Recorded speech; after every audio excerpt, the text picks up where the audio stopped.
Welcome back. We have some live reporting from inside the insane asylum, and tonight we'll be looking at a segment called For Your Health, which we like to shine light on, highlight different ways government agencies are going about making sure health and well-being is always being taken care of. And tonight we'll be looking at that through the lens of gas stoves and how these archaic appliances are poisoning the air in our tiny homes. That's the short-term concerns, our health.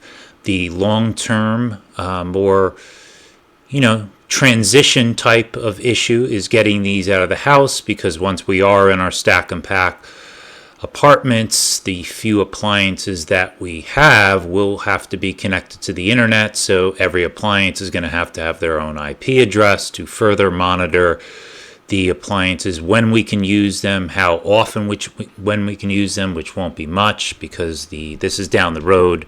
Obviously, the carbon tax is in place. At that point, yes, things will be tightened up. We will be rationing out the air we breathe because of the carbon tax and so on. And this piece right here goes on to talk more about these kill boxes in our home and how just, kind of doing what you're told. And, it's easier if you just go along with your tyranny.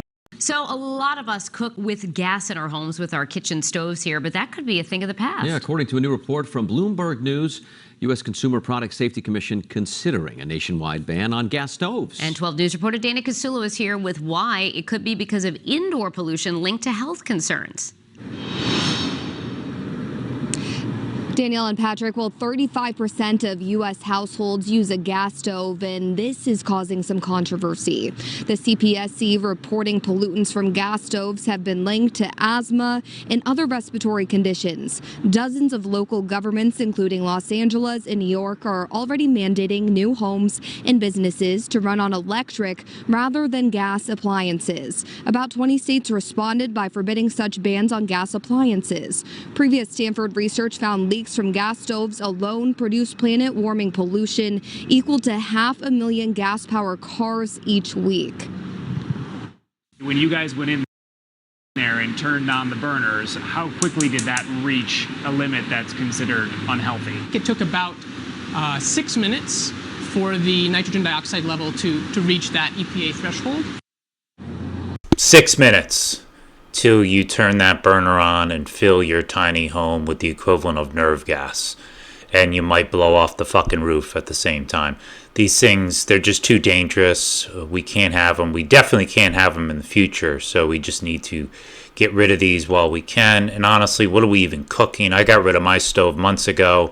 I just use a microwave. I go down once or twice a week down to Trader Joe's, Whole Foods, pick up a 10-pound of the plant-based meat. It's acquired taste. Stick it in the microwave. 10 minutes later, you get a Soylent Green-esque type of casserole dish. It's been a couple of months. I can't really feel my nuts anymore. And my lower chest on one side has gotten very jiggly for some reason. But what I'm not doing, I'm not lighting off a canister of mustard gas every night by turning on one of those burners. That's what I'm not doing.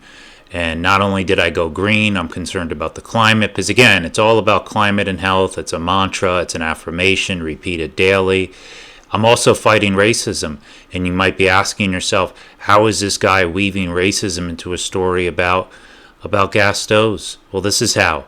We provide massive funding to global think tanks, and they provide these obscure studies for us to just cherry pick data out of and point to as evidence. And that's what you see on your screen right now.